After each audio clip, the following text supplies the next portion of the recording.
오늘은 3월의 첫 주일, 3월 5일 주일이고 저희들은 종교개혁 500주년 기념이 되는 2017년 3월을 맞고 있습니다. 저는 이 종교개혁 500주년을 맞으면서 다시 한번 다시 듣는 창세기라는 주제를 가지고 근원으로 본질로 다시 돌아가서기를 원합니다. 물론 우리가 창세기 말씀을 잘 알고 있습니다. 대부분 잘 알고 있는 내용입니다. 그렇지만은 우리가 이 말씀의 근원을 되짚어서 이 말씀대로 우리가 살아가고 있는가 하는 것을 다시 한번 살펴보는 것은 굉장한 의미가 있습니다. 종교개혁의 구호는 아드 폰테스, 근원으로 돌아가라, 근원으로 돌아가라. 다시 한번 우리에게 주신 이 창세기의 말씀, 이 시작의 근원으로 돌아가서 우리가 무엇이 잘못되었고 우리가 어디로 돌아가야 될 것인가 하는 것을 같이 한번 살펴보는 가운데 있습니다. 오늘 창세기 3장 말씀을 지나 이제 4장을 저희들이 함께 나누려고 합니다. 창세기 1장, 2장은 하나님께서 창조하신 세계와 창조주 하나님에 대하여 우리에게 가르쳐 주었습니다. 창세기 3장은 그 하나님께서 창조하신 세계가 왜 이렇게 비뚤어지고 무질서한 세상이 되었는지, 그 죄의 근원, 인간의 타락에 대하여 우리에게 일깨워 주셨습니다. 그리고 이제 창세기 4장은 그 죄의 결과로 인간이 살아가는 땅의 이야기를 우리에게 들려주고 있습니다.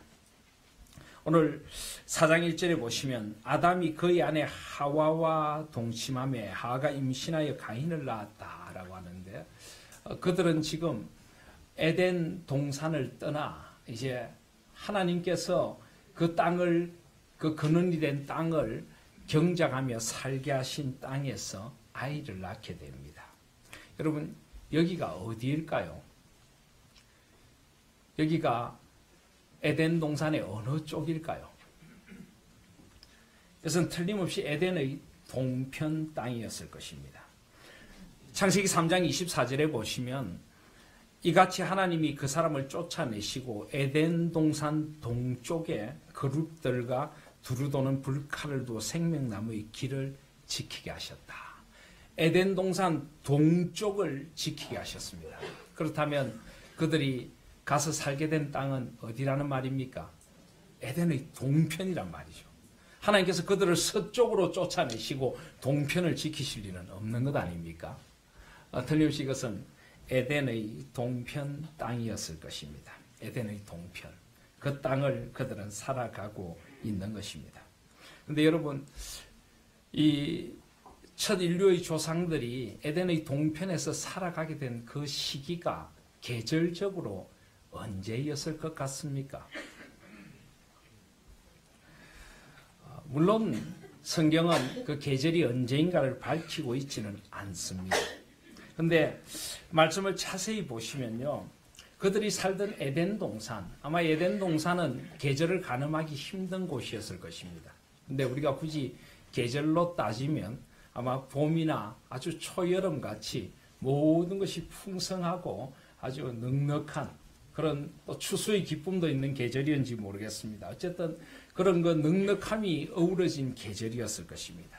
그런데 인간이 죄를 짓고 그 땅은 어쩌면 죄로 말미암아 언 땅이 되어버렸을지도 모릅니다. 물론 계절적으로 언 땅이 되었다기보다는 영적으로 그리고 정서적으로 그 땅은 얼어붙은 땅이 되어버렸을 것입니다. 범죄한 인간은 하나님의 낯을 피하여 동산 어두운 나무 그늘에 숨었습니다. 그들의 그 죄의 수치를 가리려고 그들은 무화과 나뭇잎을 엮어 치마를 만들어 어떻게든 자신들의 죄의 수치를 가려보려고 했습니다. 그러나 그것은 결코 그들의 죄를 가려주지도 제대로 덮어주지도 못했습니다. 그런 그들을 하나님께서 찾아오셔서 손수 짐승을 잡아 가죽옷을 지어 입히셨습니다. 따뜻한 가죽옷. 그들은 죄로 말미암아 두려워 떨며 이제 차갑고 언 땅에 서 있는 존재들이 되어버렸을 것입니다. 그래서 하나님께서 그 다사로운 손길로 그들을 다시 한번 찾아오셔서 그들의 그 얼어붙어 있는 마음을 가죽옷을 지어 입히심으로 덮어 주셨던 것입니다. 그리고 그들을 이제 창세기 3장 23절에 보시면 여호와 하나님이 에덴 동산에서 그를 내어 보내어 그의 근원이 된 땅을 갈게 하셨다. 땅을 갈게 하셨다. 저는 이 말씀 속에서 그들이 쫓겨난 땅, 그 에덴의 동편에 그들이 쫓겨났을 당시가 아마 지금과 같은 계절이 아니었을까 하고 생각을 해보게 되는 것입니다. 비록 죄악으로 말미암아 그들의 땅이 얼어붙은 듯이 차가운 동토, 언 땅이 되어버렸겠지만 여전히 하나님의 은총의 손길은 그들과 함께 있었습니다. 하나님은 그 얼어붙은 땅에 가만히 봄볕 같은 은총이 스며들게 하시고 이제 그 언 땅을 갈 수 있도록 하나님께서 다사로운 봄볕으로 다가가셨지 않을까. 그래서 땅을 가는 것은 봄에 하는 것이죠. 그들이 이제 에덴의 동편에 서게 된 땅. 그 땅은 가시덤불과 엉겅퀴가 무성한 땅이었지만 그래도 땅 아래서부터 봄 기운이 밀려오는 소망의 봄빛을 느낄 수 있는 그런 땅이었지 않을까. 그런 생각을 해보게 되는 것입니다. 실제로 그들이 가서 살게 된 그곳에 하나님께서는 그래서 마치 새봄처럼 임하는 생명의 역사를 허락해 주셨습니다. 인간이 범죄하자마자 하나님께서는 여자의 후손을 통하여 뱀의 후손의 머리를 깨뜨리고 그들에게 구원의 은총을 내려주시리라고 하나님께서는 창세기 3장 15절에 인간을 향한 심판을 선언하시기 전에 먼저 구원의 은총을 선언해 주셨습니다. 이 말씀을 들었던 아담은 그곳에서 소망을 보았습니다. 아, 여자의 후손. 하나님께서 정령 죽으리라 하셨지만은 우리가 하나님과 끊어진 이 영적인 죽음 가운데도 우리에게 소망이 있구나. 생명의 소망이 있구나. 그래서 아담은 창세기 3장 20절에 보시면 그의 아내의 이름을 하와라 불렀다라고 합니다. 하와라고 하는 것은 생명이라는 말입니다. 그는 모든 산자의 어머니가 됨이더라. 모든 살아있는 자의 어머니. 하나님의 은총의 역사, 생명의 역사는 그럼에도 불구하고 인간의 죄악과 죄로 말미암은 심판에도 불구하고 계속됨을 보여주셨고 이제 그들을 에덴의 동편, 비록 그들이 살아가야 할 심판과 냉혹한 현실이 기다리고 있는 땅이었지만 그 땅에 하나님께서 다사로운 봄빛을 스며들게 하시고 이제 생명의 역사를 주시는 것입니다. 4장 1절을 보시면 아담이 그의 아내 하와와 동침하며 하와가 임신하여 가인을 낳고 이르되 내가 여호와로 말미암아 덕남하였다 하니라. 하나님은 생명의 하나님이셨습니다. 그래서 아담과 하와의 사이에 가인, 원어로 하면 카인이라고 하는 아들을 하나 주셨습니다. 이 가인이라고 하는 말은 원래 카나라고 하는 말에서 왔는데요. 얻는다, 얻음이다. 그런 뜻을 가지고 있습니다. 그들은 하나님께로부터 선물을 받은 것입니다. 생명의 선물을 받았고 이 아이를 통하여서 약속하신 여자의 후손이 오실 것이다. 그 소망의 미래를 선물로 얻게 되었던 것입니다. 그래서 이 아이를 낳고 난 뒤에 이렇게 고백합니다. 내가 여호와로 말미암아 덕남하였다. 여호와로 말미암아 덕남하였다. 아마 하와가 이 아이를 낳기까지 아주 너무나 힘든 해산의 고통이 있었을 것입니다. 하나님께서는 분명히 말씀하셨습니다. 창세기 3장 16절에 또 여자에게 이르시되 내가 수고하고 내가 내게 임신하는 고통을 크게 더하리니 내가 수고하고 자식을 낳을 것이라. 임신하는 고통을 크게 더하리니. 아마 가인을 낳는 고통이 하와에게는 죽음의 고통이었을지 모릅니다. 이것이 바로 나에게 내려진 죽음의 벌인가 하는 공포가 밀려왔을지 모릅니다. 그런데 하나님께서 그 모든 공포를 뚫고 생명의 빛으로 임해 주신 것입니다. 마치 요한복음 16장 21절에 여자가 해산하게 되면 그때가 이르렀으므로 근심하나 아기를 낳으면 세상에 사람 난 기쁨으로 말미암아 그 고통을 다시 기억하지 아니하느니라. 지금은 너희가 근심하나 내가 다시 너희를 보리니 너희 마음이 기쁠 것이요 너희 기쁨을 빼앗을 자가 없으리라. 해산의 그 고통을 통하여 하나님이 생명을 주시는 기쁨을 누리고 여호와로 말미암아 내가 득남하였도다. 하나님의 은총은 쉬지 않고 나에게 아직도 내려 비치고 그 생명의 빛이 나에게 임했도다.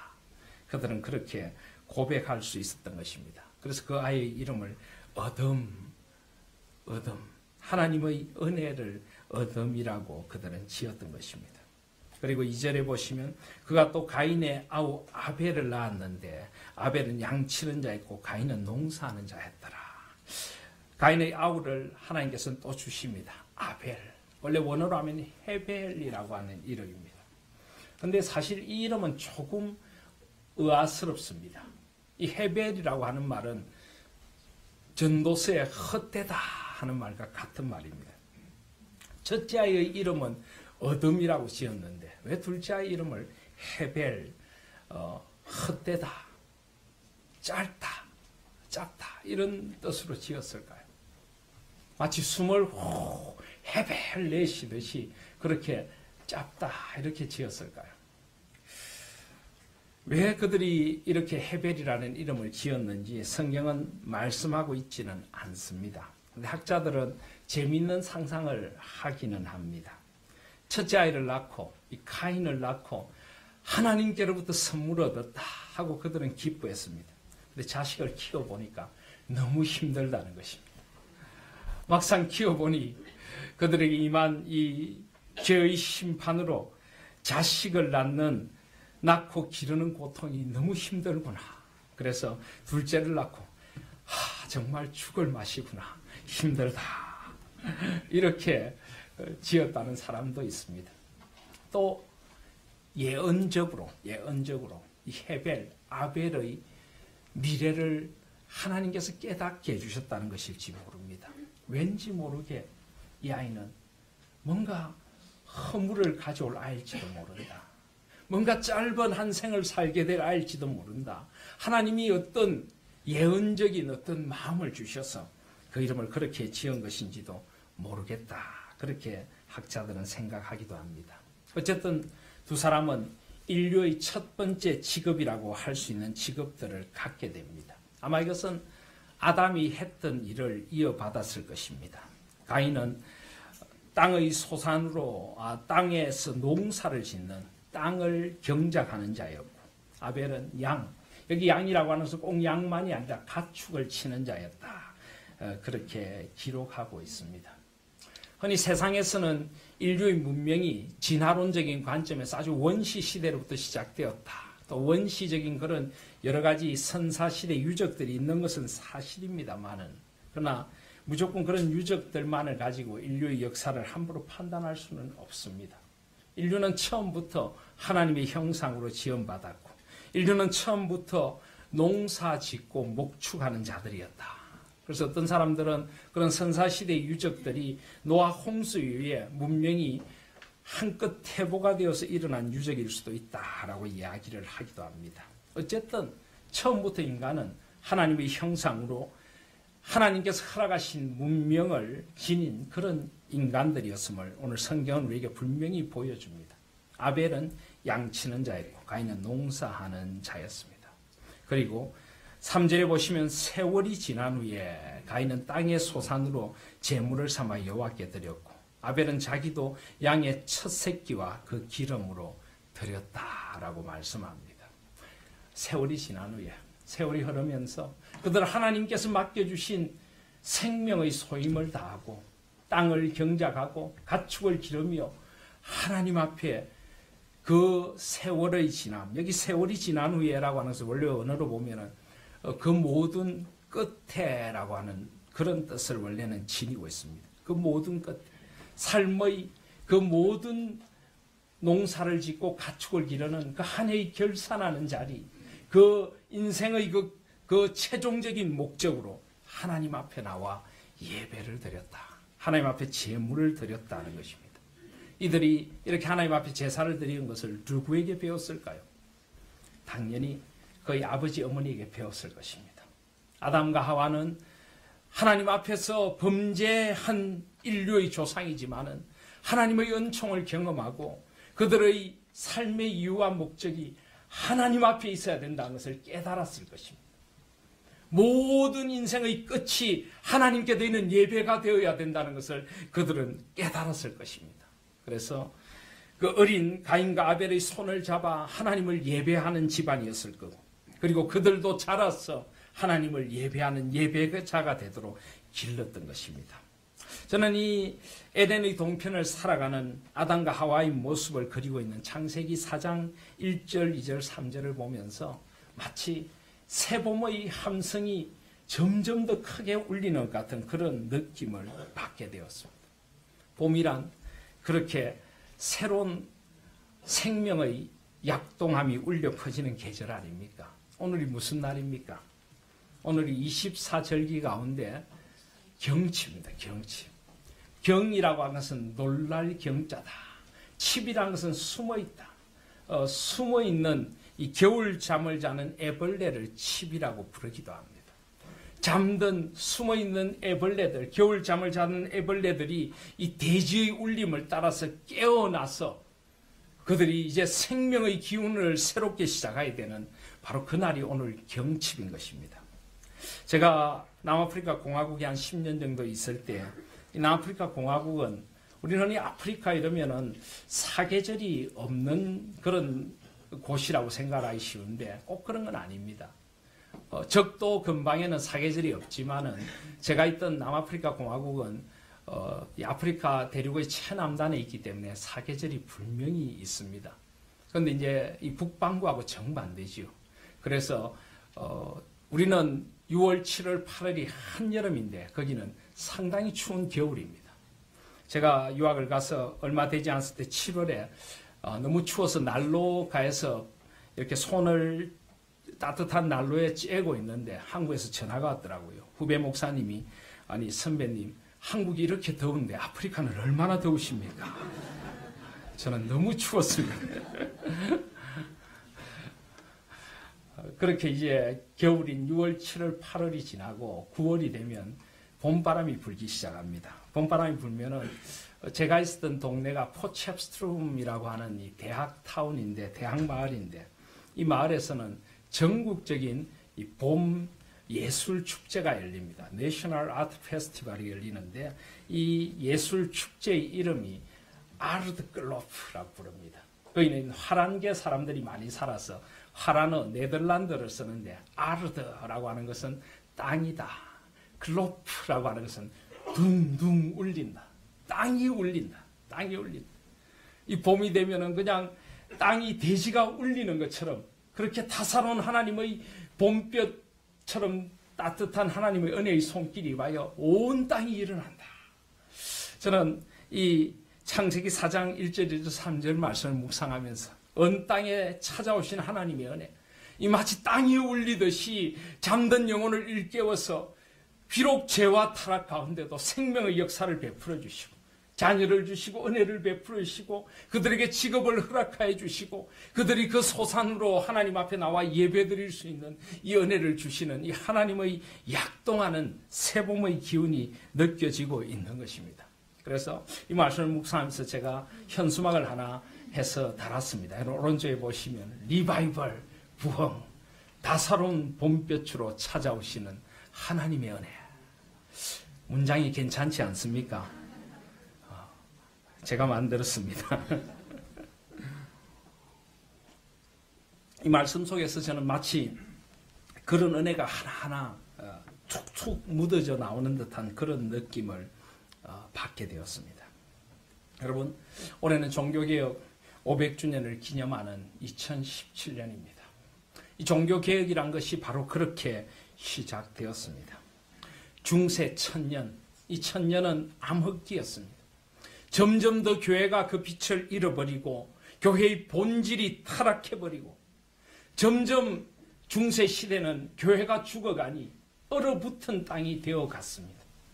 사람들은 말씀의 빛을 잃고 타락할 대로 타락하고 교회와 교권주의는 기성을 부리고 교회는 변질될 대로 변질되고 시대에는 아무런 소망이 없었습니다. 그렇게 언 땅이 되었던 것이 바로 중세였습니다. 그런데 하나님께서는 이 얼어붙은 땅 밑으로도 봄 기운이 펼쳐져 나오듯이 하나님께서는 중세의 암흑기를 뚫고 사람들을 한 사람 두 사람 움직여서 말씀의 역사를 그들에게 새롭게 해주셨습니다. 오직 말씀, 우리가 말씀을 떠났기 때문에 이렇게 되었구나. 말씀으로 돌아가야만 되는구나. 오늘 이 창세기 4장에 보시면은 하나님께서 그 말씀대로 언약하신 대로 하나하나 역사를 진행해 가십니다. 여자의 후손을 주겠다는 약속대로 그 여인에게 이제 여자의 후손 오실 예수 그리스도가 오실 길을 예비하기 위해 자녀들을 주셨습니다. 내가 너희들을 이 죄 가운데도 지키고 보호하고 너희들이 이 땅을 갈며 살아갈 수 있도록 해주겠다고 하신 말씀의 약속을 그대로 지켜주신 것입니다. 이 언약을 따라 그들은 살고 이 언약을 따라 하나님을 예배하는 자리로 나아갔던 것입니다.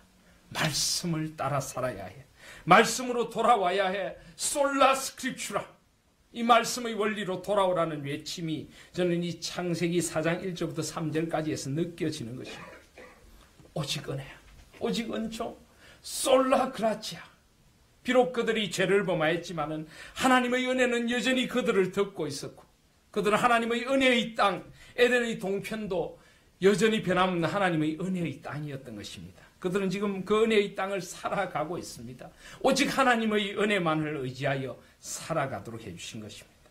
그들은 오직 믿음으로 주님의 돌보심을 의지하며 그 황량한 땅을 개간하고 살아나갔던 것입니다. 오직 믿음으로 하나님 앞에 나가서 예배하며 오직 하나님의 영광을 위하여 오직 하나님의 영광을 위하여 솔리 데오 글로리아 솔라 피데 오직 믿음으로 오직 하나님의 영광을 위하여 그들은 살아가야 했던 것입니다. 그리고 오실 여자의 후손 예수 그리스도 솔루스 크리스투스 그 예수님을 바라보며 살아가도록 하나님께서는 그 은 땅을 흔들어 세봄의 약동하는 그런 은총을 부어주셨던 것입니다. 그래서 에덴의 동편에서도 이 은혜를 그들은 살아가도록 만들어 주셨던 것입니다.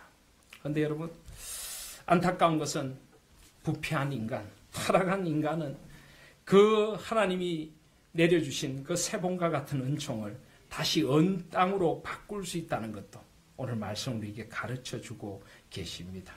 4절을 보시면은 아벨은 자기도 양의 첫 새끼와 그 기름으로 드렸더니 여호와께서 아벨과 그의 제물은 받으셨으나 5절에 보시면 가인과 그의 제물은 받지 아니하신지라 가인이 몹시 분하여 안색이 변했다.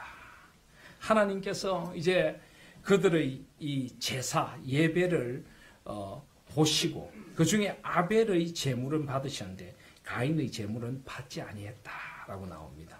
여러분 왜 하나님께서 아벨의 제물은 받으셨는데 가인의 제물은 받지 않으셨을까요? 그 이유가 무엇일까요? 어떤 이들은 그 이유가 제물에 있다라고 합니다. 왜냐하면 가인은 피가 없는 제사를 드렸기 때문이다. 땅의 소산을 드렸기 때문이다. 그런데 아벨은 양의 첫 새끼와 그 기름을 드렸다. 피 있는 제사를 드렸다. 그래서 피가 없는 제사, 그것은 제사가 아니다. 피 흘림이 없은즉 죄사함이 없다. 그래서 가인의 제사를 받지 않으셨다라고 합니다. 모든 제사의 중심은 오직 예수 그리스도의 십자가가 되어져야 한다 하는 것입니다. 그것은 맞는 말씀입니다. 그것은 성경적으로 분명히 맞는 말씀이고 반드시 예수 그리스도의 은혜로 우리는 주님 앞에 나아갈 수 있습니다. 그런데 적어도 이 본문을 그렇게 해석하는 것은 좀 무리가 있습니다. 왜냐하면 하나님께서 가인에게 주신 직업이 바로 농사 짓는 것이었어요. 그는 하나님이 허락하신 직업의 자리에서 열심히 일하여 자기 땅의 소산으로 하나님 앞에 드린 것입니다. 하나님께서 직업에 따라서 재물을 차별하시는 분은 아니지 않습니까? 그리고 이 피가 없는 제사는 제물로 드려질 수 없다 하는 것도 아닙니다. 레위기에 보면은 분명히 곡식 제사라는 것이 있습니다. 소제라고 하는 것이 있습니다. 소제를 히브리어로 민하라고 하는데 이 오늘 말씀해 보시면 아벨이 드린 제물도 사실 원래 원어로는 민하라고 돼 있고 가인이 드린 제물도 민하라고 되어 있습니다. 이 민하라는 거 하는 것은 곡식 제사를 일컫기도 하지만 예물이다, 선물이다 하는 말도 됩니다. 그들은 하나님 앞에 그들이 하나님이 허락하신 직업에 따라 얻은 소산으로 하나님 앞에 예물을 올려드린 것입니다. 그렇기 때문에 제물 때문에 받지 않으셨다는 것은 이 본문에 있어서는 조금 무리가 있습니다. 그렇다면 왜 하나님이 아벨의 제물은 받으시고 가인의 제물은 받지 않으셨을까요? 오늘 말씀을 자세히 보시면 4장 4절을 보시면 여호와께서 아벨과 그의 제물은 받으셨으나 5절에 보시면 가인과 그의 제물은 받지 않으셨다. 하나님께서 아벨의 제물은 받지 않으셨다. 가인의 제물은 받지 않으셨다. 이렇게 하지 않고 분명히 아벨과 그의 제물, 가인과 그의 제물. 그래서 무엇을 말하는 걸까요? 하나님께서는 제물 때문에, 제물의 종류 때문에 이것을 받지 않으신 것이 아니라 가인이라는 그 인격, 그를 받지 않으셨던 것입니다. 하나님께서는 아벨의 제물을 받으신 것이 아니라 먼저 아벨을 받으셨던 것입니다. 아벨은 진정한 하나님 앞에 예배자로 서 있었지만 가인은 그렇지 못했다는 것입니다. 사랑하신 여러분, 예배의 주체는 예배를 받으신 분은 하나님이시고 예배는 나를 드림이 되어져야 합니다. 나의 어떤 제물이나 나의 어떤 조건을 드리는 것이 아닙니다. 나를 드려야 하는 것입니다. 내가 먼저 하나님 앞에 거룩한 예배자가 되어져야 될 줄 믿습니다. 내가 정말 하나님의 그 구원의 은혜 솔라 그라치아 그 은혜를 의지하고 오직 믿음으로 솔라 피데 하나님 앞에 나가 오직 하나님의 영광을 위하여 솔리데오 글로리아 오직 말씀의 역사심에 의지하여서 오직 예수 그리스도 중심의 예배를 내가 드리고 있는가, 내가 어떤 예배자인가를 하나님은 보시는 것입니다. 하나님은 제물이 아니라 가인이라는 한 예배자가 비뚤어진 동기로 예배를 드리고 있기 때문에 그 제물을 받으시지 않으신 것입니다. 히브리서 11장 4절에는 그래서 아벨의 이 제사를 믿음의 제사라고 부릅니다. 아벨은 믿음으로 하나님 앞에 나가 예배를 드렸던 것입니다. 히브리서 11장 4절에 보면 믿음으로 아벨은 가인보다 더 나은 제사를 하나님께 드림으로 의로운 자라 하시는 증거를 얻었으니 하나님이 그 예물에 대하여 정언하심이라. 그가 죽었으나 그 믿음으로서 지금도 말하느니라. 그렇습니다. 하나님은 우리 마음의 깊은 곳을 보시는 하나님이십니다. 사무엘상 16장 7절에 보시면 여호와께서 사무엘에게 이르시되 그의 용모와 키를 보지 말라. 내가 이미 그를 버렸노라. 내가 보는 것은 사람과 같이 아니하니 사람은 외모를 보거니와 나 여호와는 중심을 보느니라. 나 여호와는 중심을 보느니라. 하나님은 그 제사자의 중심을 보십니다. 예배자의 중심을 보십니다. 우리의 예배의 동기가 무엇인가를 하나님을 향한 마음을 다하고 뜻을 다하고 힘을 다하여 목숨을 다하여 사랑하는 하나님에 대한 사랑이 있는가를 보시는 것입니다. 그러므로 여러분, 예배란 우리 모든 삶과 우리 전 존재가 녹아드는 것이 예배가 되어져야 합니다. 주일날 와서 우리가 드리는 찬양은 그냥 입술로 드리는 찬양이 아닙니다. 나의 삶의 모든 고백이 다 거기에 용해되어서 오직 하나님의 은혜가 너무 좋아서 그 삼위 하나님의 영광을 위하여 내가 일주일 동안 하나님 앞에 살아온 삶의 모든 그 고백을 모아서 하나님 앞에 고백하고 하나님 앞에 올려드리는 찬양이 되어져야 될 줄 믿습니다. 나의 일주일의 모든 기도가 녹아들어서 하나님 앞에 드리는 진정한 기도를 하나님은 듣기를 원하시는 것입니다. 나의 일주일간의 삶의 자리들을 살아낸 말씀을 하나님 앞에 다시 그 말씀의 빛에 비추어 보고 이 일주일을 이 말씀대로 살겠습니다 하는 그런 고백으로 나아오기를 원하시는 것입니다. 나의 모든 삶의 영광이 주님께 있음을 알고 나의 모든 삶의 영광을 하나님 앞에 돌려드리는 그런 드림, 그런 예물, 하나님은 그런 예배를 기쁘게 받으시는 것입니다. 그리고 그렇게 예배드린 자는 이 예배를 삶의 자리에 옮겨놓습니다. 예배하듯이, 주님을 예배하듯이 살아가는 것입니다. 하나님께서는 바로 아벨의 예배를 그렇게 받아주신 것입니다. 여기 받으셨다. 옛날 우리말에 열납하셨다 하는 말은 원래 원어로 보면 응시하셨다. 바라보셨다. 하나님은 아벨을 응시하셨습니다. 그의 마음의 동기를 응시하신 것입니다. 예배자로서의 그의 인격을 보신 것입니다. 그가 어떻게 하나님을 사랑하는가를 보셨던 것입니다. 그래서 하나님은 그 아벨의 제물을 기뻐 받으신 것입니다. 사랑하신 여러분, 하나님 앞에 우리는 어떤 예배자로 서 있습니까? 우리 예배의 동기는 무엇입니까? 이 예배에 나와 예배드리며 말씀을 듣는 여러분의 마음의 자리는 어디에 있습니까? 살아계신 하나님의 말씀, 살아 역사하신 하나님의 그 영광을 바라보며 예배하고 있습니까? 그렇게 찬양하고 그렇게 기도하며 그렇게 헌신하고 있느냐는 말입니다. 물론 여기 보면은 아벨이 드린 제물은 조금 다르게 표현되고 있습니다. 4절에 보시면 아벨은 자기도 양의 첫 새끼와 그 기름으로 드렸다. 첫 새끼라는 것은 가장 소중한 것입니다. 가장 소중한 그 기름이라고 하는 것은 가장 값지고 향기로운 것을 말하는 용어입니다. 그런데 가인은 그런 말이 없습니다. 그냥 가인이 땅의 소산으로 제물을 삼아 여호와께 드렸다. 아벨이 이렇게 가장 값진 것으로 드린 것은 무엇 때문일까요? 그의 마음에 하나님을 향한 사랑이 있었기 때문입니다. 하나님께 드리는 것을 함부로 드릴 수 없다는 하나님에 대한 깊은 사랑, 하나님에 대한 경외, 하나님의 영광에 대한 거룩한 사모함. 그래서 그는 가장 소중한 것을 드리고 싶은 것입니다. 내 삶의 가장 소중한 것을 하나님 앞에 올려드리는 하나님의 영광을 위한 삶을 살아가고 싶은 것입니다. 그것이 바로 그의 삶의 동기였고 그의 예배의 동기였습니다. 하나님께서 바로 그런 예배를 기뻐하신 것입니다. 가인이 그의 마음이 얼마나 비뚤어져 있었는가 하는 것은 바로 드러납니다. 하나님께서 가인의 제물을 받지 않으시자 5절에 보면 가인과 그의 제물은 받지 아니하신지라 가인이 몹시 분하여 안색이 변했다라고 합니다. 여러분, 여기에서 가인의 마음의 동기가 나옵니다. 그가 정말 하나님을 제대로 예배하는 자였다면 그의 제물이 연락되지 않자 말자 그가 해야 되는 것은 하나님, 제가 무엇이 잘못되었습니까? 하나님, 제가 하나님 앞에 제대로 예배하지 않았습니까? 하나님, 저의 삶이 비뚤어졌습니까? 그는 하나님 앞에 납작 엎드려 하나님 앞에서 자신의 잘못을 돌아보고 자신의 예배자로서의 태도를 돌아봤어야 했을 것입니다. 그러나 그는 그렇게 하지 않았습니다. 몹시 분하여 안색이 변했다.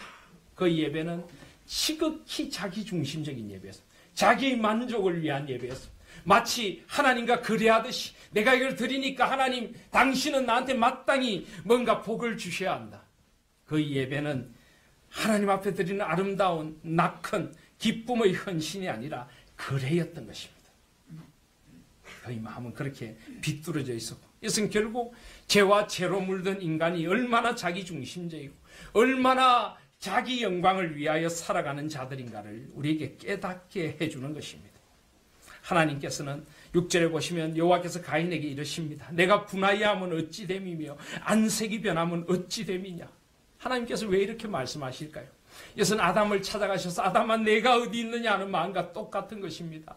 너가 왜 이러느냐? 왜 너가 분하여하느냐? 너를 돌아봐야 되지 않느냐? 너의 지금 예배자로서의 마음을 돌아봐야지. 너가 이렇게 하는 건 아니지 않느냐? 하나님은 그의 잠든 마음을 흔들어 깨우시길 원하십니다. 그를 다시 한번 회복시키시길 원하십니다. 그러면서 7절에 보면 내가 선을 행하면 어찌 낯을 들지 못하였느냐.